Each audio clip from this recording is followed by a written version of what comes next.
တစ်ခါ service knowledge sharing လုပ်ပြီးမှာတော့ injection ပိုင်းရဲ့ဒီတိုင်ပင်ချိန်ကြီးလေးကိုပြောပြပေးမှာပဲဖြစ်ပါတယ်ကျွန်တော်တို့ရဲ့ engine တွေကကြတော့ရှေ့တက်ကနေကြည့်မယ်ဆိုလို့ရှိရင်ဒီပူလီဘက်ကနေကြည့်မယ်ဆိုရင်ညာဘက်ကိုလဲတာညာဘက်ကိုလဲတာဖြစ်တဲ့အတွက်ဒီကျွန်တော်တို့ရဲ့ပန့်ကလည်းပန့်ရှက်ကလည်းကိုယ်တိုင်ကလည်းညာဘက်ကိုလိုက်လဲပေးတာ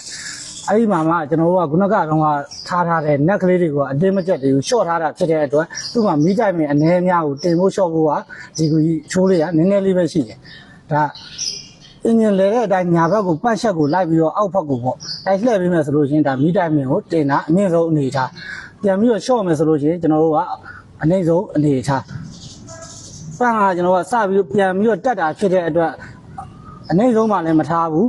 အမြင့်ဆုံးမှလည်းမထားဘူးအလေတဝက်လောက်မှထားပြီးတော့ကျွန်တော်တို့ပန့်ကိုနဲ့လေးလုံးကိုအပိုင်ကျက်လိုက်တော့ပဲကျက်လိုက်ပြီးတော့မှဆက်နှိုးပြီးတော့မှအင်းရင်အတန်ကမီးနေနေလားမီးများနေလားဆိုတာကိုဒီကောင်လေးကိုပဲအစောကလို့နဲ့လေးလုံးပြန်လျှော့ပြီးတော့ဒီ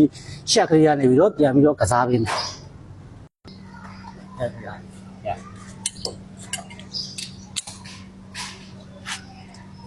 ရုပ်ကဒါဆိုရင်တော့ကျွန်တော်တို့ဒီကြမျိုးအလဲကောင်တက်တက်မှာထားပြီးတော့နောက်ကိုအပိုင်ကျက်ပြီပေါ့နော်အားရှိကြလို့ကျွန်တော်အလဲရရှက်ကြရတယ်လိုက်မလဲအောင်ခွာလေးနဲ့ကျွန်တော်တို့ထိန်းကြကြပေါ့အခုဆိုရင် injection ဘက်နဲ့ပတ်သက်ပြီးအသေးစိတ်ပြောပြပေးသွားတာပဲဖြစ်ပါတယ်နောက်ဗီဒီယိုမှာလည်း service နဲ့ပတ်သက်ပြီးဘယ်အကြောင်းအရာလေးတွေကိုပြောပြပေးသွားမလဲဆိုတာသိရဖို့ like and share follow လုပ်ပေးသွားအောင်နော်